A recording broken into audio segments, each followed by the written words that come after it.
โอ้พระเจ้าดังคนตาบอดที่นั่งขอทานอยู่แคมทางขอพระองค์โปรดเมตตาแด่ลูกทอนขอให้ลูกได้เห็นแจ้งตัวเองว่าเป็นคนอ่อนแอและขาดตกบกพร่องเป็นคนตัวหลอกและคดโกงถึงว่าลูกจะเป็นคนบาป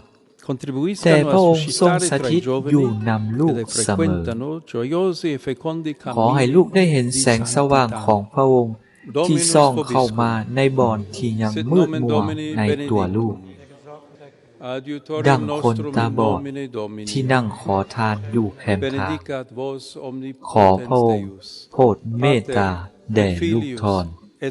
อาเมน